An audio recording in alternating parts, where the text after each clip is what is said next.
la diferencia de este suelo aquí en Santa Lucía con el suelo de Texcoco, donde se pretendía construir el aeropuerto, para que vean la diferencia, porque fue una de las razones por las cuales se decidió hacer el aeropuerto aquí en Santa Lucía. Allá es un lago y el suelo firme no está a 4 metros, está a 26 y a 30 metros. Entonces, si se hubiese construido el aeropuerto en Texcoco, se iba a estar padeciendo de hundimientos y el costo de mantenimiento de ese aeropuerto iba a ser elevadísimo. No solo iba a costar más la construcción, porque aquí hay que quitar 4 metros de suelo que no es apto para construir. 4 metros, hasta aquí donde estamos ya es resistente, pero allá era quitar 26 metros de profundidad de suelo malo y hacer el relleno. Por eso se estaban acabando todos los cerros de alrededor. Aquí, como lo ha explicado el general Vallejo, es suelo de las partes laterales de las pistas, el que se utiliza. Esto es una economía de miles de millones de pesos. Ahora los venía explicando el general, pero a mí me gustaría que él ahondara sobre este tema, la calidad del suelo entre aquel proyecto fallido y este nuevo proyecto, y también cuánto significa en ahorro por manejo de material. Gracias, señor presidente. Bueno, efectivamente, estamos ante dos escenarios estratigráficos distintos. El terreno nuestro resistente, nos encontramos sí dentro del Gran Lago del Valle de México, pero en las riberas. Y nuestros niveles, nuestros estratos resistentes, como lo dijo el señor presidente, están a 4 metros de profundidad. En el caso de Texcoco, los estratos resistentes estaban alrededor de 30 metros. Para no tener que excavar esos 30 metros, se estaba realizando un proceso experimental que consistía en un proceso de precarga. Significa utilizar elementos muy pesados, que en este caso era el basalto, y colocarlo sobre la superficie y provocar un hundimiento y tener unos filtros para ir evacuando el agua.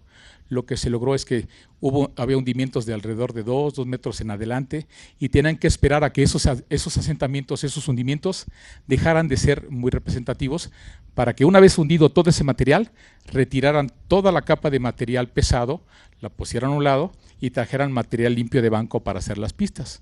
Evidentemente se encontraban a la mitad del proceso y era un proceso muy costoso, y que además iba a dilatar mucho tiempo. Pero efectivamente ese proceso experimental, la instrumentación estaba señalando que al final de cuentas iban a continuar los asentamientos diferenciales, porque el terreno es peor que esos 30 metros de profundidad todavía tienen características físicas y mecánicas peores que el que tenemos nosotros.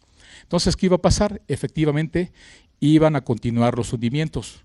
Por eso esas pistas iban a ser en concreto flexible, en carpeta asfáltica, y cada 2 o 3 años requerían de un proceso de mantenimiento, que es reencarpetar y reencarpetar y reencarpetar, y darle mantenimiento mayor también a la terminal y a las demás instalaciones de infraestructura aeroportuaria, porque ese terreno es muy inestable y es difícil cimentar hasta esa capa hasta la capa dura. Entonces eso nos hace dos escenarios muy distintos. Si a eso le consideramos algunos costos adicionales de suministro de materiales, desorganización en la contratación, y lo comparamos con un escenario como este, donde tenemos un material limpio, donde tenemos toda la potencia de maquinaria e instalaciones y cuerpo de ingenieros para trabajar a bajo costo, lo que logramos son diferencias exponenciales de recursos. Allá en una lámina arriba van a ver cuánto costaba hacer una sola pista. Una sola pista en Texcoco representaba 10,500 millones de pesos. Una sola pista terminada en carpeta asfáltica, con sus rodajes, pero sin señalización y sin iluminación. Y eso representaba 700,000 metros cuadrados. Aquí, el sistema de 3 pistas, con sus rodajes, con sus salidas rápidas y con sus plataformas, representa más de 3 millones de metros cuadrados. Y los vamos a construir en 2 años. Y nos van a costar 7,700 millones de pesos. Y los vamos a terminar en concreto hidráulico de la mejor especificación. El concreto hidráulico no puede mentir en relación a la estructura de pavimento. Si está mal la estructura de pavimento, el concreto falla porque no tiene ese elemento de flexión como lo tiene la carpeta asfáltica. En síntesis, nosotros 3 millones de metros cuadrados de concreto hidráulico en nuestra infraestructura aeroportuaria nos va a costar 7,700 millones de pesos. Una sola pista, todas las pistas 2, 3 y 6 del aeropuerto de Texcoco representaban 32,000 millones de pesos. Hay una economía de 23,000 millones de pesos, que en síntesis representa una menor carga tributaria al ciudadano mexicano. Es una economía que hoy se está logrando aquí.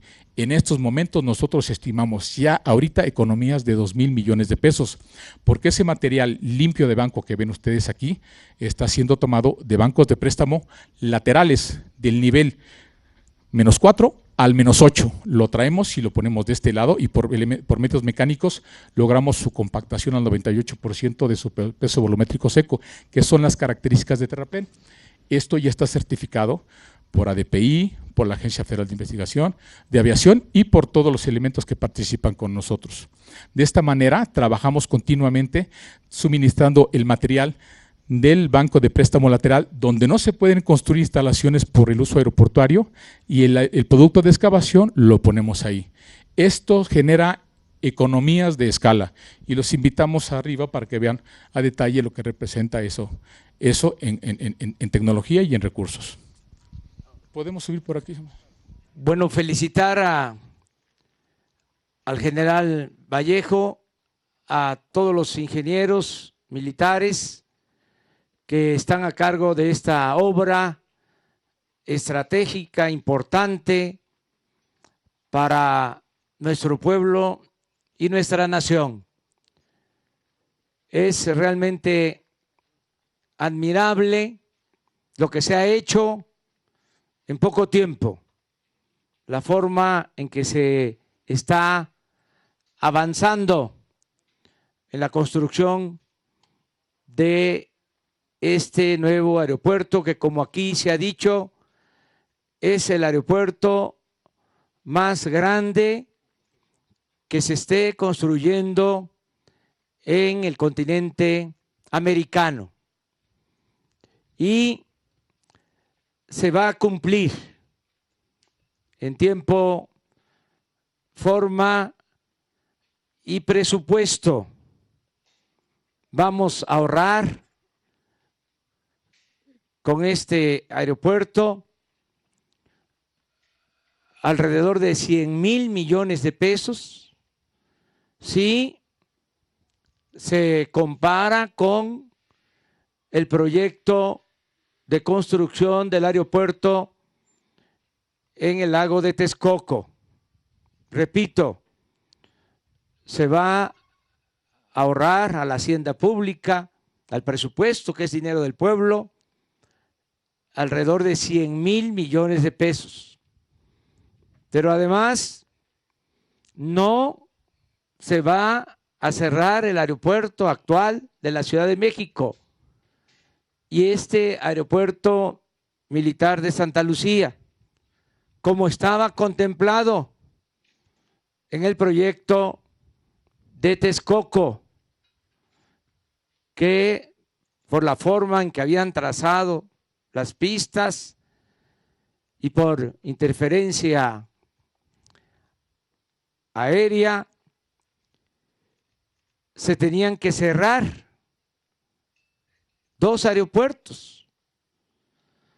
Por eso celebro el que se haya tomado la decisión de construir este aeropuerto Felipe Ángeles en la base militar de Santa Lucía. Hubieron algunos problemas, no muchos, por cierto. Sí se interpusieron amparos con el propósito de detener la obra, más que nada por cuestiones políticas. Tuvimos que esperar a que se resolvieran las demandas de amparo, más de 100, y actuamos con respeto a la legalidad. Al final se resolvió legalmente, se aprobó por el Poder Judicial la construcción de este aeropuerto y estamos, repito, muy contentos porque ya se está trabajando a muy buen ritmo conforme al proyecto. No hay ningún obstáculo técnico. Se puede mantener este gran aeropuerto al mismo tiempo que funciona el aeropuerto actual de la Ciudad de México y el aeropuerto de Toluca, que también se va a habilitar, porque el Estado mexicano va a adquirir las acciones que tenía una empresa privada. El aeropuerto de Toluca en un 51% pertenece al gobierno federal y al gobierno del Estado de México, y 49% a una empresa particular que decidió vender sus acciones al gobierno federal. De modo que ya se va a tener también la propiedad del aeropuerto de Toluca. Tenemos acuerdos con el gobernador del Estado de México, Alfredo del Mazo, que aprovecho para agradecerle por todo su apoyo, por todo su respaldo. De modo que va a ser un sistema aeroportuario para la Ciudad de México que vamos a poder operar desde el 2022. Acabo de reafirmar el compromiso. Me acaban de ratificar tanto el secretario de la Defensa como el general Vallejo, todos los oficiales, ingenieros, constructores del Ejército, que vamos a inaugurar esta gran obra el 21 de marzo del 2022, por el bien del pueblo de México. Muchas gracias.